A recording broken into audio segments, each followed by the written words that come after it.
Listening. À l'écoute. Yo Kamela. Kusikiliza. Udi onvoa. Nyonsonge tuba mukewa. À l'écoute pour s'informer.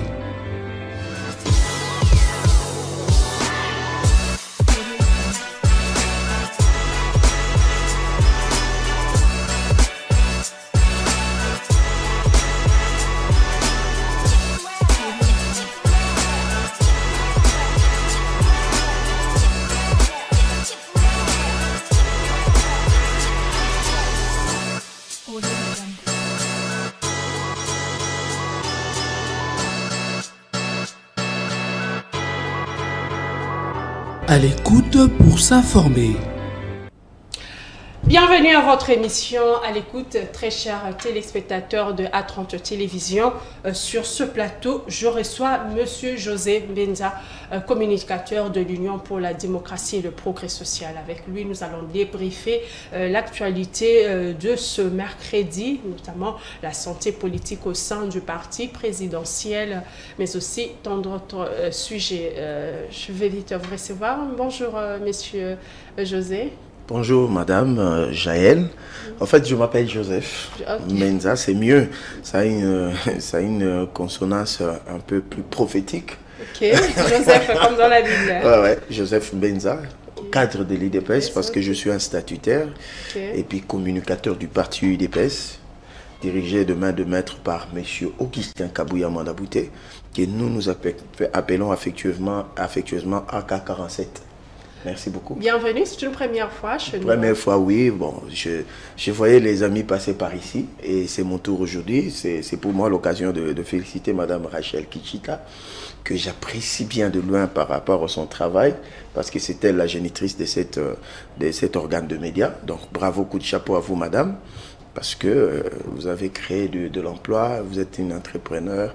Donc, merci beaucoup et que Dieu vous bénisse. Monsieur Joseph Benza. Oui. Qui dirige l'UDPS actuellement?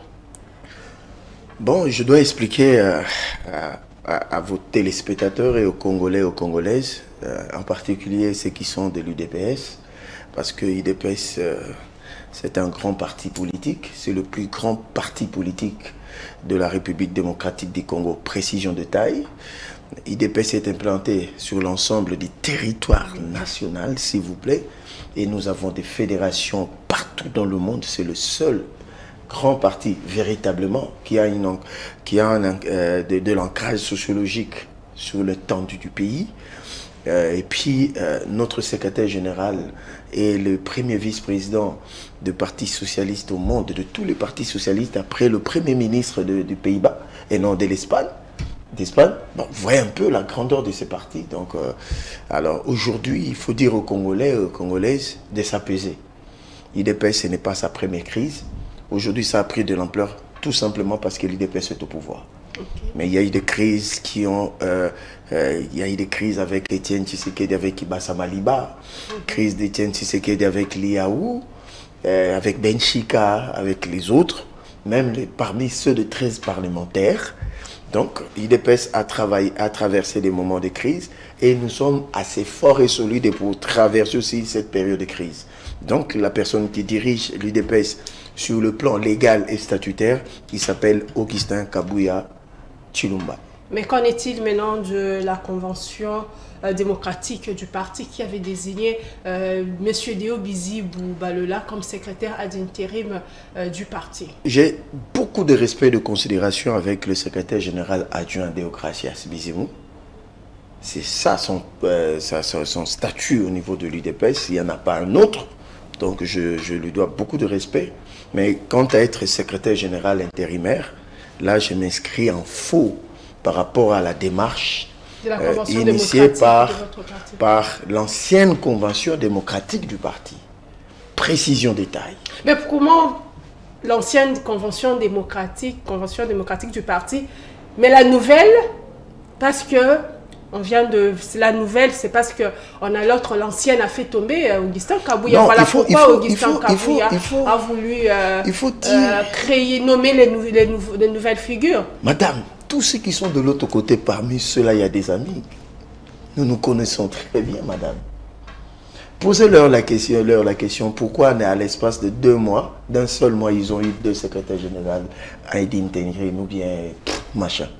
Posez-leur la question. Le premier, c'était qui? Monsieur Roger Mukendi, qui est secrétaire national. Ils ont compris qu'ils étaient dans le faux. Maintenant, ils nous prennent, ils vont nous prendre monsieur Deo Gracias. Parce qu'il est secrétaire général adjoint. Vous voyez même pas que non, c'est pas sérieux. Et que ce sont des gens irrationnels et instables. C'est pas sérieux dans...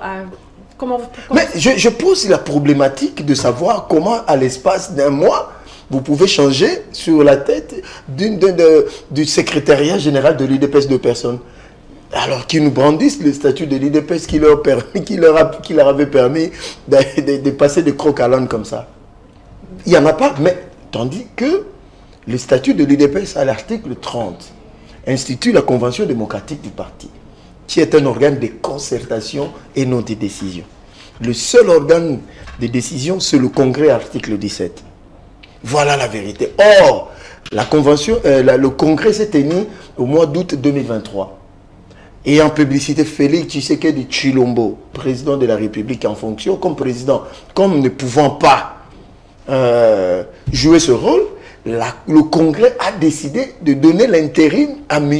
Augustin Kabouya, comme président intérimaire du parti et secrétaire général, engageant le parti jusqu'en 2028. Et ces résolutions, lues devant tout le monde, tous ces gens qui... Mais on dit que dans le statut de l'UDPS, il n'y a pas de président intérimaire, il n'y a que le secrétaire général. Mais madame, quand on dit faisant office, parce que nous sommes dans un cas exceptionnel. Je dis exceptionnel, et l'organe de décision, c'est le Congrès. Ils étaient tous là, tous ces gens-là. Vous le savez? Madame, ils étaient tous là, ils se sont mis debout et ils ont commencé à... Je vais vous dire les vraies raisons qui ont conduit ces gens à faire ce qu'ils ont fait. Donc, toutes ces résolutions ont été notariées. Maintenant, parlons de la différence entre cette convention démocratique du parti qui a conféré à Augustin Kabouya autant de pouvoir pour amener le parti aux élections et la convention démocratique du parti d'aujourd'hui. Il faut faire cette distinguo-là, c'est important pour l'opinion. La convention démocratique du parti n'avait pas placé Augustin Kabouya comme secrétaire général du parti. Précision de taille. Mais lorsque Jean-Marc Aboundé est tombé, c'est cette même convention démocratique du parti. Comment l'UDPS a pu accepter? Vous avez accepté celui de Jean-Marc, la convention démocratique de Jean-Marc Aboundé, et lorsque la même convention démocratique fait tomber Augustin Kabouya, vous rejetez précision, je suis devenu donner des précisions de taille. Sur tous les médias, je demande aux frondeurs de m'affronter sur le média. Personne jusqu'aujourd'hui n'ose m'affronter. Je me pose la question pourquoi. Parce qu'on devait avoir un débat de fond entre ceux de l'UDPS frondeurs et ceux de l'UDPS légalistes comme moi qui vous parle. Moi, je ne soutiens pas la personne d'Augustin Kabouya, précision de taille, mais je soutiens le secrétaire général du parti, faisant intérim du président du parti qui est Augustin Kabouya. Maintenant, différence de taille. Il y a un organe qu'on appelle l'organe de discipline au parti, qui peut décider en cas d'espèce. Mais il ne faut pas oublier que nous avons connu un cycle électoral. Dans l'article 30 de notre statut, stipule clairement qu'il devait y avoir une session inaugurale qui fera en sorte que le 9 organes du parti faisant partie de la convention démocratique du parti soit établi. C'est alors que nous passerons à l'autre étape. Depuis 2010, cette convention démocratique est en fonction. Mais aujourd'hui, madame, nous avons connu un cycle. La convention démocratique du parti allait être déjà installée depuis longtemps. Alors pourquoi avoir attendu que... Mais le Sénat venait à peine. Le Sénat soit déchu. Non, le Sénat, la mise en place des institutions du pays a pris du retard. Mais qu'est-ce que l'UDPS, parti politique, a à voir avec les institutions? Bien posé comme question. Mais la convention démocratique a en son sein 2 organes. Le premier organe de la convention démocratique du parti sont des députés et des sénateurs. Or, le Sénat n'était pas encore mis en place. Mais il n'y a pas toujours de lien, monsieur Josué. Il y a un lien qui lie le tout. Parce que le secrétaire général, déjà, en son temps, il avait déjà commencé à travailler sur la restructuration du parti parce que la plupart des fédéraux ont été nommés, la plupart des secrétaires nationaux ont été nommés, il fallait le remplacer. D'où il fallait organiser le tout, mais en attendant que les institutions se mettent en place. Si on avait organisé la convention démocratique du parti avant la mise en place du Sénat, c'est de ces sénateurs du parti qui sont majoritaires là-bas n'allaient pas être dans la convention démocratique du parti. D'où il fallait attendre la mise en place du Sénat. Et là, le Sénat ayant été mis en place, maintenant nous passons à l'étape suivante. L'identification de membres de la convention démocratique du parti qui a été clôturée le dimanche. Vous comprenez? Parce que le secrétaire général a mis un cadre, il a mis une commission et ces commissions travaillent. Maintenant là, il ne reste qu'au chef du parti de désigner les 5 membres de chaque province pour que maintenant qu'on convoque la session inaugurale. C'est en ce moment-là que les choses vont commencer. Et ils sont allés dans la précipitation. Quand on est toujours dans la précipitation, on laisse... Mais c'est la précipitation. Ils ont reproché Augustin Kabouya de plusieurs faits. Oui, citez-le-moi. Mais gestion du parti. L'UDPS, vous n'avez pas de carte des membres. Alors, vous attribuez ça à M. Augustin Kabouya. C'est lui le secrétaire général. Non, il faut faire la part des choses, madame. Écoutez, la première mission, qui est la mission la plus importante de M. Augustin Kabouya, c'est de nous amener aux élections. Oui ou non, M. Augustin Kabouya a réussi dans sa mission. Parce que la première mission, c'est de la réélection du président Félix Tshisekedi. Mais il y avait tout ce qui... des élections, mais des élections aussi qui ont causé aussi des frustrations au sein du parti. Non, pas dans le parti. Ailleurs, ceux qui n'ont pas réussi... En fait, la frustration est légitime en politique. Il ne faut pas suivre souvent les frustrés. La deuxième étape, nous avons la majorité confortable dans toutes les institutions législatives. N'est-ce pas là la mission réussie? Maintenant, quant à la gestion du parti, il y a des ambitions des uns et des autres. Tout le monde voudrait se retrouver Premier ministre, ministre, patati patata. Maintenant là, je regarde votre caméra. N'ai-je pas le droit aussi de réclamer? Oui, j'ai le droit de réclamer parce que je suis UDPS. Tshisekedi, c'est convaincu et convaincant.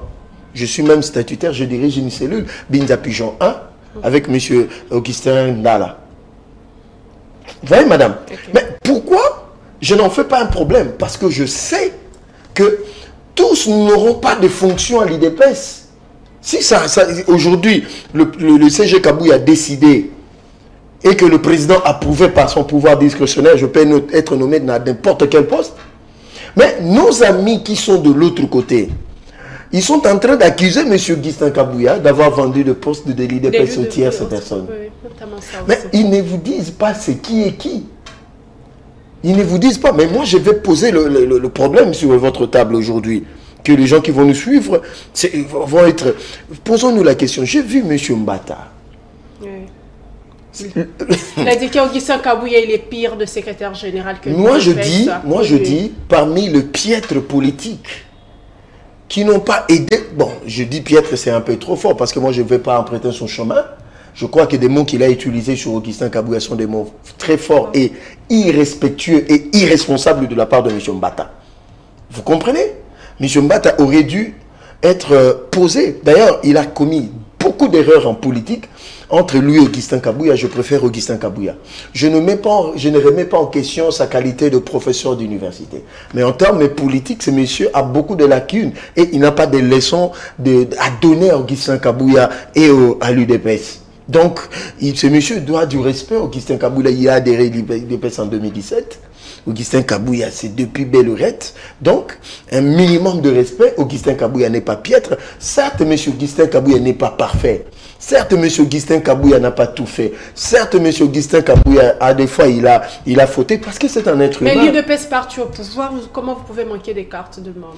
Mais madame, pour être membre de l'UDPS, la première condition qui est dans le statut, c'est d'adhérer à une cellule et on t'attribue une fiche. Et puis on t'enregistre dans un registre. Mais c'est pour notamment éviter, il y a des gens qui se font passer pour des membres de l'UDPS. Madame, j'en arrive. Pour être membre de l'UDPS, il faut venir être enregistré dans une cellule. C'est la condition sine qua non. Vous savez, à un certain moment, la carte de l'UDPS était comme un passeport dans ce pays. Si tu es un débat qui n'a pas le basson, peut-être c'est ce que beaucoup de gens attendent qu'ils puissent en avoir. Vous voyez, cette carte-là de l'UDPS. Mais aujourd'hui, maman, nous venons de terminer. Augustin Kabouya l'avait dit, nous avons des élections organisées. C'est des millions de dollars qui vont nous coûter. Et organiser encore, donner encore des cartes, ça va nous demander de l'argent. Terminons les élections et puis nous allons passer à l'étape suivante. C'est ce qui doit être fait après la session inaugurale de la Convention démocratique du parti. Il n'y a pas péril en la demeure parce qu'on n'a pas de carte.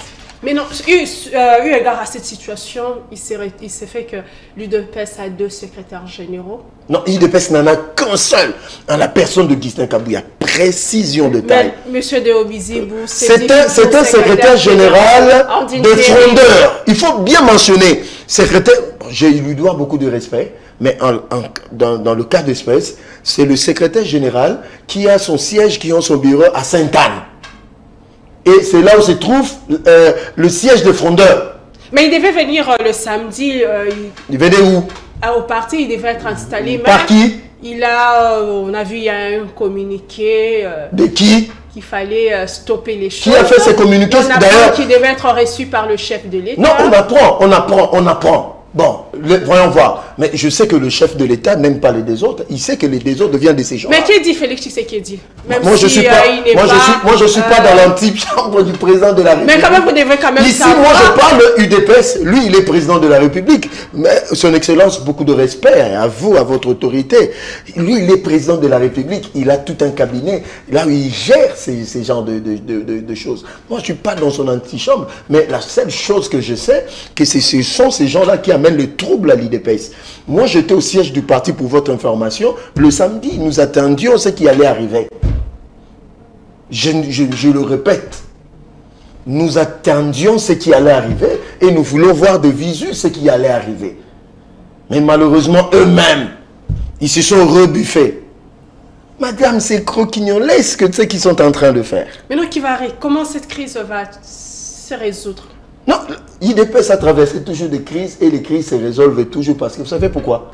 Nous sommes tous le fils d'une même mère qui est notre parti UDPS et notre père c'est Étienne Tshisekedi Amoloma. Chez vous, à l'UDPS c'est bien, pour vous ça... Non, c'est le seul parti où il y a la vitalité démocratique, il n'y a pas de Dieu là-bas. Donc, nous, écoutez madame, c'est le seul vrai parti politique dans ce pays. Lorsque vous êtes en train de résoudre vos problèmes internes sur la place publique, c'est ça la vitalité. Madame, à l'UDPS, il n'y a pas Augustin Kabouya, il est le 7e secrétaire général pour votre information. Il va partir. Mais des secrétaires généraux, ces secrétaires généraux sont toujours partis comme ça, l'UDPS. Mais madame, on appelle ça, c'est comme une malédiction. Il n'y a pas de malédiction. Non, il n'y a pas de malédiction. Il n'y a pas de malédiction. Toujours avec de troubles. Il n'y a pas de malédiction. Non, il n'y a pas de malédiction. Cette fois-ci, je crois que ceux qui ont voulu créer de troubles ont échoué dans leur projet, dans leur plan, parce qu'ils sont... En fait, les revendications, posons-nous la question, madame, la plupart de ces frondeurs ont été au premier mandat nommés à des postes. Pourquoi ils n'ont pas revendiqué assez? Faites une enquête. Parce que dans ce second mandat, ils ne se retrouvent pas et ils ont manipulé les gens. Vous savez qu'on a 217 jeunes qui sont arrêtés parce que le palais du peuple a été vandalisé. Il y a un procès qui va être... Mais ces jeunes-là, peut-être, ils coopéreront des peines de prison. Mais est-ce que vous avez vu à Sainte-Anne ces gens-là réclamer la libération de ces jeunes-là? Qui sont en train de faire du trouble? Augustin Kabouya est calme, il est dans son bureau. Il est en train de travailler. Donc, voilà un peu la précision de taille. Augustin Kabouya n'est ni le premier ni le dernier, il partira. Mais Augustin Kabouya partira par la grande porte. Ça, vous devez retenir ça. Alors, il faut attendre 2028 pour organiser notre congrès. Donc, Augustin Kabouya reste encore secrétaire général et secrétaire général. Et secrétaire général et président intérimaire du parti. Lors de sa sortie médiatique, Augustin Kabouya dit ceci. Oui. La population avait espoir en l'UDPS, croyant que sa souffrance allait finir. Aujourd'hui, l'UDPS ne s'intéresse plus à la population, mais à ses propres intérêts et avantages. Ce n'est pas jeter l'opprobre à Félix Tshisekedi. Je vais évoquer Mark Twain, c'est un anglais, je crois américain, qui dit ceci. Tromper les gens, c'est plus facile. Hein, madame? Suivez-moi très bien. Dire aux gens qu'ils ont été trompés, manipulés, c'est plus difficile. C'est ce qui a été fait dans cette vidéo. Moi, j'étais là présent. Et il y a un autre écrivain, j'ai oublié son nom, il dit ceci. Le rumeur et les désinformations meurent quand elles tombent dans les oreilles d'un homme intelligent. Dans cette vidéo, j'ai dit ceci, madame. dans mon texte. On a besoin de gens qui analysent, qui réfléchissent. On vous a balancé une vidéo de moins d'1 minute. Mais cette vidéo, c'est 5 minutes 40 secondes. En fait, les frondeurs. Là, nous avons atteint, comme le professeur Kambaï Bouacha l'évoque toujours, c'est la mauvaisité du cœur de Congolais maintenant. Il faut des études approfondies socio-anthropologiques. Je regrette aujourd'hui que maman Olang et papa Olang soient décédés aujourd'hui, parce que beaucoup dans l'IDPS devaient passer par la délivrance. Du combat spirituel. Du combat spirituel. Parce que ça, c'est de la mauvaisité. Moi, j'étais là. Il disait quoi alors? Donc, il a dit ceci. Il a commencé d'abord à appeler tous les enfants de l'IDPS à l'unisson. Que notre objectif principal n'était pas le pouvoir pour le pouvoir, mais c'était l'amélioration des conditions de vie des Congolais. Maintenant, ça, c'est une course effrénée du pouvoir, de là que je m'y mette. Et puis, il a interpellé les gens de l'IDPS de ne pas s'insulter dans les réseaux sociaux. Est-ce que vous avez cette partie de vidéo? Bon, madame... Mais bon, mais cette partie, bon, bien sûr. Il n'y en a pas. Mais cette partie où il dit ça... Mais il conscientise. Il n'a pas... Mais il ne me reconnaît pas. C'est pas une manière de reconnaître que lui, l'IDPS, s'intéresse plus à ses intérêts personnels qu'à la population. Le peuple d'abord devenu... Non. Slogan creux. Ça, vous avez tous été manipulés dans la presse, dans les réseaux sociaux, par des fondeurs. Non, il a parlé aux enfants de la maison. Mais tout en reconnaissant que lui... Non, suivez toute la vidéo. L'entretien a duré une trentaine de minutes. Pourquoi ces gens n'ont pris que cette partie-là? Mais il a inventé le mérite du chef de l'État dans cet entretien. Bien sûr, mais il reconnaît aussi que lui, l'UDPS. Non, mais c'est non. Mais madame, disons-nous, à haute intelligible voix, quand nous sommes arrivés au pouvoir, le spectacle que nous sommes en train de donner à la place publique, ça honore qui? Personne, ça nous déshonore. C'est là où il voulait dire que nous devons nous concentrer à soutenir Madame la Première ministre Judith Suminwa et son gouvernement à travailler à améliorer les conditions de vie des Congolais et des Congolais. C'était ça son message. Maintenant, les gens qui sont de mauvaise foi ont manipulé l'opinion en balançant une vidéo entre 1 minute et 60 minutes. Mais les autres, ils ont saucissonné et ils ont mis dans le placard pour dire voilà ce qu'il a dit. Ça, c'est un combat de bas étage, de caniveau, de la part de ses ennemis. Ben, lorsque vous circulez les rues de Kinshasa, lorsque vous regardez la population congolaise, est-ce qu'aujourd'hui, le mot, le peuple, d'abord, vaut son pesant d'or? Là, vous me poussez à parler du chef de l'État, madame. Que je me lance? Lancez-vous. Madame, écoutez, madame Félix Tshisekedi Tshilombo a dit dans son interview en France, il a dit en 2028, revenez me poser la question si j'ai oublié le peuple d'abord. Vous savez pourquoi il a dit ça? Parce qu'il était sûr de lui, même son dauphin endossera. C'est qui sera le résultat, le bilan. Madame, peut-être c'est de mauvaise foi. Madame, je vous dis, c'est peut-être de mauvaise foi. La gratuité de l'enseignement, c'est une réforme phare. Aujourd'hui, plus de 5 à 6 millions d'enfants qui sont dans le parcours scolaire, génération Félix Tshisekedi. L'autre là, c'est la génération Kabila, des gens qui parlent là après leur diplôme d'État. La génération Tshisekedi, c'est ces jeunes gens, aujourd'hui, ils sont à leur 6e année, ils ont étudié gratuite. Gratuitement, mais dans quelles conditions? Il y a des... Madame, qu'est-ce que vous parlez comme condition? Ça, c'est ce que... Les enfants qui se mettent à même des sols... Donnez-moi une seule... C'était dans des camps militaires. Aujourd'hui, on a construit des bâtiments dans des camps militaires. Camp Kokodo, camp Tchachi. Allez vérifier, madame. Aujourd'hui, les enfants ne savent... Vous savez même qu'aujourd'hui, dans les provinces, avec le programme de 145 territoires, madame, il y avait des écoles en bissé, en paille. Quand il y avait la pluie, les tempêtes, et la tempête, les enfants arrêtaient d'étudier. Aujourd'hui, les enfants étudient. Il y a même des salles qui manquent des enfants. Allez vérifier dans le Congo profond. 1240 écoles en cours de construction. Rien que l'éducation. Madame, aujourd'hui, on a plus de 73 000 enseignants mécanisés. Il y a des bureaux gestionnaires, il y a des inspecteurs. Madame, il faut être de mauvaise foi pour ne pas croire à cela. Allons à la santé, madame. Aujourd'hui, il y a plus de 760 écoles qui sont en train d'être construites par rapport au programme de santé. Ce n'est que la première phase. Madame, il y a des hôpitaux qui naissent partout. Regardez l'hôpital Mama Yemo, construit il y a 120 ans. Il fallait attendre Félix Tshisekedi. Hôpital Mwangezi à Lualaba. Hôpital Jason Sendwe au Katanga. Mais maman, jusque-là, c'est pas encore fini. Hein. Madame, c'est une infrastructure gigantesque. 500 lits. Bon, on a vu des images où c'était resté un chantier. Non, il y a la première phase. Non, c'est du mensonge. La première phase est finie. Nous sommes à la deuxième phase. Allez voir les bâtiments qui sont déjà en train d'être finis. 2500 lits, le plus grand hôpital de l'Afrique centrale. Est-ce que vous êtes au courant de ça? Un ventre affamé n'a pas de... Mais non, un ventre affamé. Ici, je suis d'accord avec vous. Je suis d'accord avec vous. Je suis d'accord avec vous. J'évoque des ministres.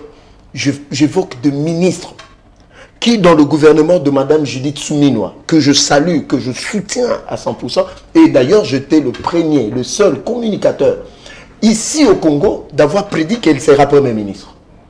Madame, avec le ministre Doudou Fwamba, son excellence que je salue, c'est un grand leader, c'est le seul leader aujourd'hui à la Chopo. Aujourd'hui, M. Doudou Fwamba est en train de changer le paradigme. Aujourd'hui, il a réduit les dépenses de l'État, des dépenses en mode de paiement d'urgence de 22 à 7%. Aujourd'hui, 6 mois ont été payés aux ETD comme rétrocession. C'est pour résoudre votre question. Aujourd'hui, les régies financières ont fait un excédent de 400 millions de dollars. Aujourd'hui, il vient de signer un pacte avec des régies financières pour leur performance dans la gestion de l'assiette publique, c'est-à-dire il faut aller au-delà des assignations. Ça, c'est l'œuvre de Doudou Fwamba. Il a mis des réformes pour éviter le coulage des recettes et les détournements de l'argent. Ça, c'est Doudou Fwamba. Le deuxième ministre, c'est le ministre Jean-Lucien Boussa. Moi, j'ai salué sa nomination au ministère de portefeuille. Il y a eu une signature qui a été signée avec Parce qu'aujourd'hui, pour que le peuple d'abord puisse avoir son sens, aujourd'hui, pour que l'économie se tienne bien, il faut que les entreprises de portefeuille et les établissements publics se portent mieux. C'est pour cela qu'il a signé aussi un contrat de performance avec ces entreprises. Vous voyez là où nous sommes en train. Et puis, ce qu'il est en train de faire aujourd'hui pour résoudre le problème, la dette des entreprises publiques de l'État et des portefeuilles et des établissements publics, on ne sait même pas le quantifier. Il a sollicité du Conseil de ministres passé l'audit de ces entreprises par des organes d'audit international sérieux pour que l'on sache que vaut la dette de ces entreprises-là. Parce que si ces entreprises se relevaient, l'ONATRA, la CNCS, toutes ces entreprises, mais l'économie se portera mieux. C'est pour cela aujourd'hui on a des ministres capables de relever le défi. Donc, maintenant, quant à ce qui concerne le panier de la ménagère, son Excellence, Monsieur le ministre, le vice-premier ministre, ministre de l'économie, Monsieur Moukoko Samba, qui est un écongue de haute facture, il a obtenu du Conseil de ministres que l'État sur le 22%, parce que sur le 100% des importations, il y a le 22% qui revient à l'État, et l'État s'est dit, pour que le panier de la ménagère puisse trouver un sens, moi l'État j'accepte de me priver de certains de mes pourcentages pour que je soulage, parce que 70% des ménages ne parvenaient plus à tenir un repas. Et les mesures d'accompagnement, c'est ce qui est en train d'être mis en place. Vous voyez, le gouvernement est en train de soulager, mais sans oublier qu'il y a des solutions structurelles, c'est-à-dire l'agriculture pour l'autosuffisance alimentaire, et que le gouvernement a trouvé a identifié, ciblé 4 produits, le riz, le maïs, le soja, ainsi de suite, pour que l'État, dans cette saison agricole, en septembre, octobre, puisse, dans l'ensemble du pays, amener une agriculture intensive. Donc, nous sommes en train de travailler, madame. Donc, c'est pour dire qu'aujourd'hui, Félix Tshisekedi ne reste pas bras croisés. Madame, nous faisons face à la guerre. Ces gens-là ne nous ont jamais laissé en paix pour nous développer. Quels gens? Mais c'est... Et que ce soit les multinationales, que ce soit des puissances extérieures, étrangères, ils ne nous laissent jamais en paix. Kazavou a évoqué la situation de l'Est. Mobutu l'a évoqué. Laurent Désiré Kabila l'a évoqué. Joseph Kabila, je le mets entre parenthèses. Je saute directement, ne me posez pas la question de savoir. Sinon, je vous répondrai et ça ne sera que votre problème. Monsieur Félix Tshisekedi, là je parle de vrais Congolais, hein, et des pères et des mères, ils trouvent encore la même situation. Mais lui, il est en train de vider le dossier, le contenu de ce dossier. Donc c'est pour dire que le travail est en train d'être fait. Pour les routes, madame, les routes. Vous savez qu'aujourd'hui, au sud Kivu, la route Kamanyola-Bukavu est en train d'être construite et 55 km déjà, ça finit. Parce que on devait passer par le Rwanda pour entrer Bukavu. La route Nyangezi. Aujourd'hui, le Rwanda nous taxe sur la douane. Mais d'ici là, ça sera chose de faite, fini. Donc, vous voyez un président, je ne vous donne que ces 4 figures. Donc, on est en train de travailler là-dessus et bravo. Donc, ce deuxième mandat de Félix Tshisekedi, il n'y aura pas des accusations si on n'a pas pu faire ça, c'est parce que il y a eu le FCC, il y a eu... Non. Madame, comme l'opposition a toujours dit que les chèques de l'UDPS... Le quoi? Le chèque de l'UDPS... Qui ont dit ça? L'opposition vous accuse à chaque fois que l'UDPS échoue, vous accusez toujours les autres. Non, nous sommes responsables. Mais non, notamment, il y a eu avec le FCC, c'est qui bloquait. De toute façon, on n'aura plus. Madame, quand vous me provoquez, laissez-moi le dire à haute intelligible voix. Mais madame, le malheur, le problème de ce pays, c'est Joseph Kabila. C'est ça, c'est identifié. Il a laissé le pouvoir dans quel état? Que je vous dise, que je vous parle du passif. Que je parle du passif. C'est une histoire ancienne. Non. Madame, dans la gestion d'un pays, il y a le passif et l'actif. Quand on parle du passif, on doit toujours, même de l'actif. Pourquoi vous n'assumez pas? Mais nous assumons, c'est pour cela que nous amenons la gratuité de l'enseignement. Nous assumons, aujourd'hui nous avons le programme de 145 TO3. Nous assumons, nous formons des militaires. Mais on n'accuse pas, madame. Non. Il a assumé. Non, mais Laurent Désiré Kabila, Kabila assumé aussi. Laurent Désiré Kabila et Joseph Kabila, mais qu'est-ce qu'ils n'ont pas dit de Mobutistes? Qu'est-ce qu'ils n'ont pas dit de Mobutistes? Ne nous privez pas de dire que c'est Joseph Kabila, mais c'est de notre droit, parce qu'il a géré. Madame, il nous a pris 18 ans de notre... Prenez votre âge, soustraire 18 ans, ça fait combien? Et dites-moi quelle est cette politique publique que ce monsieur, Joseph Kabila, a mis en place, qui a soulagé le Congolais? Une seule politique publique. Aujourd'hui, la population congolaise commence à regretter. Faux, la population ne regrette pas ces messieurs. Si vous allez à Goma, vous dites ça, madame, on va vous lapider. Si vous allez à l'est du pays, il ne faut pas citer le nom de ces messieurs. Le Goma n'aime pas le nom de Joseph Citez Kabila. Le nom de ces messieurs là-bas, on va vous lapider. À Goma? Mais oui, à l'est du pays. Il ne faut même pas dire. Vous savez que sous Joseph Kabila, il ne fallait même pas parler du Rwanda et du M23, tu seras arrêté et tué. Est-ce que vous êtes au courant de ça? Que je continue? Que je parle du passif de ces messieurs? Vous voulez? Non, c'était juste une parenthèse. Bon, je vous parle seulement d'un exemple. Madame, trouvez-vous sérieux un monsieur et sa femme qui ont fait 18 ans? Ils n'ont même pas laissé un palais présidentiel. Ils ont laissé au précédent, à son successeur, une maison de 2 chambres, un salon et salle de bain et cuisine. 18 ans pouvoir. Vous trouvez ça, c'est sérieux? Que je continue ou bien je m'arrête là? Vous pouvez continuer si vous voulez. Mais il s'est tapé Kingakati. C'est toute une ville là-bas, il s'est tapé Kachamata. Qu'est-ce qu'il a laissé à la RDC? Rien du tout. Si tu as un seul hôpital du 51, ils vont s'en vanter. C'est 140 millions de dollars engloutis. Mamayemo qui est plus grand, 58 millions de dollars.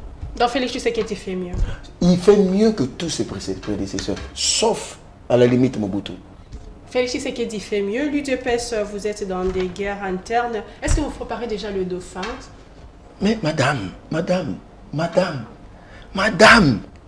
le président de la République sait ce qu'il fait au moment venu. Il choisira son successeur. Il a souhaité que ce soit une femme, ça ne dépend que de lui. Mais selon nos indiscrétions, il semblerait que M. Kamere a déjà mis en place une commission déjà pour travailler pour son élection comme candidat président en 2028. Mais c'est votre allié depuis 2018. Je répète. Il y avait une promesse, Félix Tshisekedi fait un mandat, ça serait c'est faux. De Vital Kamerhe. Félix Tshisekedi a fait je dis ceci. Monsieur Kamere, il semblerait que selon nos informations, il a déjà mis en place une commission qui travaille déjà pour sa candidature en 2028. On est déjà au courant, monsieur Kamere. Si cela est vrai, vous mettez en mal l'unité dans l'Union sacrée. Et nous savions que vos projets, vous allez nous quitter avant. C'est là où je rejoins monsieur Bahati Lukwebo, qui est pour moi un allié de l'UDPS sincère. Parce qu'on devait travailler normalement avec une alliance stratégique politique avec monsieur Bahati Lukwebo. Mais malheureusement, ce monsieur a été victime de beaucoup d'accusations de colibé de mensonges auprès du chef de l'État et certains responsables du parti, que c'est lui qui cherchait la tête de l'UDPS. En réalité, c'est par lui. Et selon nos informations, il semblerait même à l'Assemblée nationale, ça bouge là-bas, il y a une somme qui s'est volatilisée, les 5 millions de dollars. Ce n'est pas, ça n'honore pas. Ça n'honore pas. Donc, voyez un peu ce qui est. Donc, je le dis au conditionnel parce que nous sommes en train de vérifier l'information. Donc, madame, il y a des ministres excellents qui travaillent pour que le président de la République puisse avoir un bilan présenté. Et le défunt, je crois que, d'ailleurs, qui fera face à nous? Vous pouvez citer un seul aujourd'hui, même par imaginaire.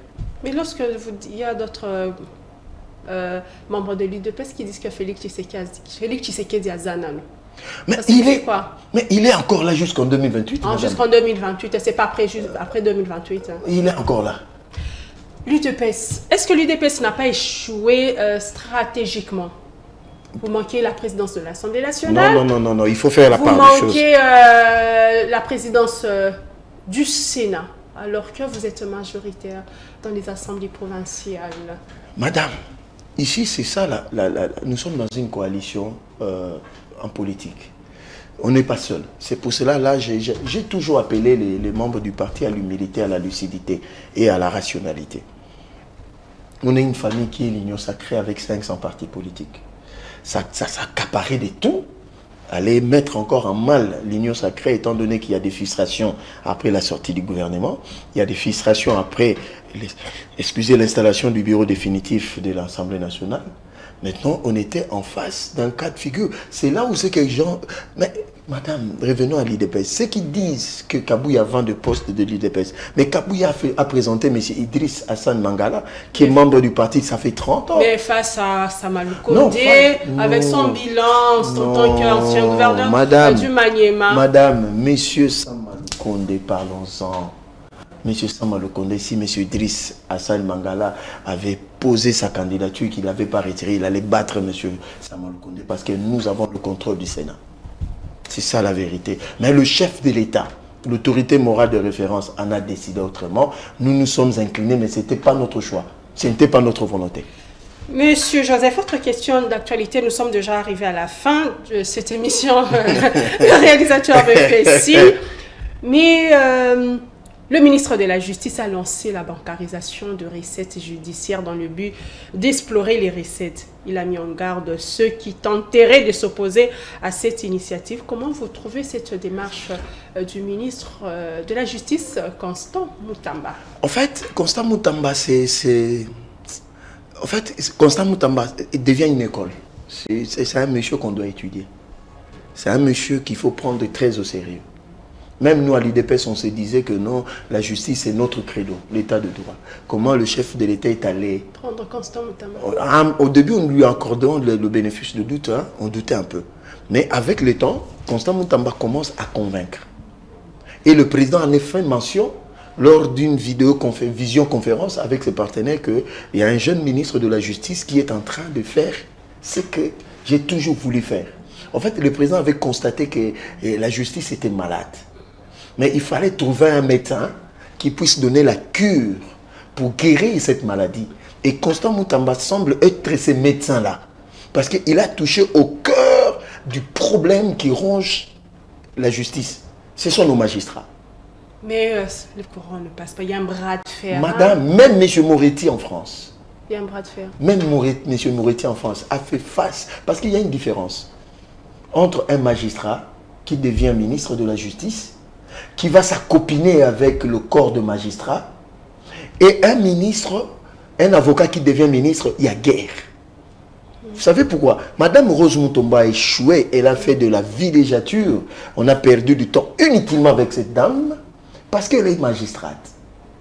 Elle ne pouvait pas sévir dans la corporation parce que après être ministre, elle doit retourner dans sa profession. Mais on dit que le ministre, les magistrats disent au ministre de violer des choses. J'en arrive. Maintenant, vous avez un avocat qui n'est pas de la corporation de magistrats.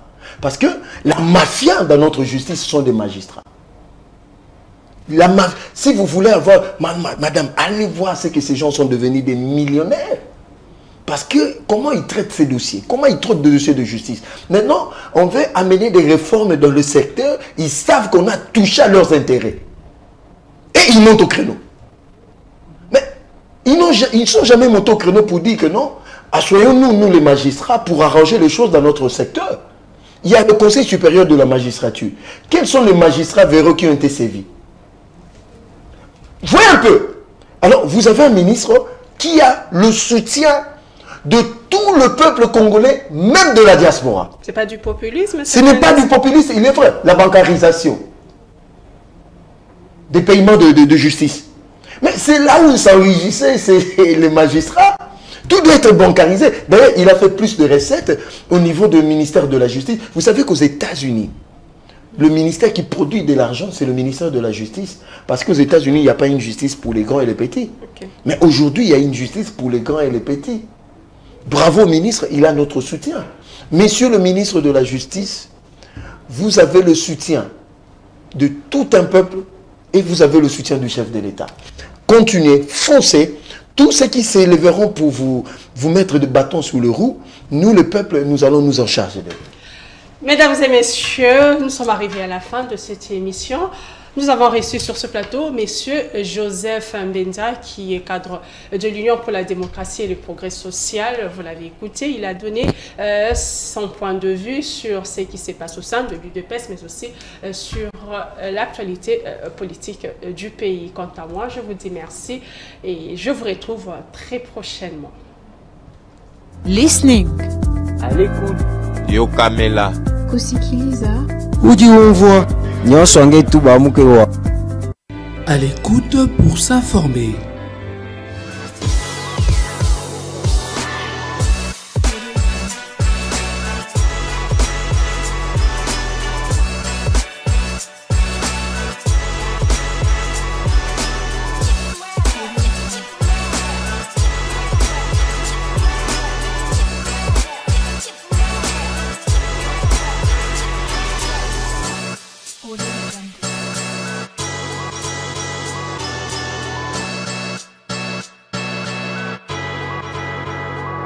À l'écoute pour s'informer.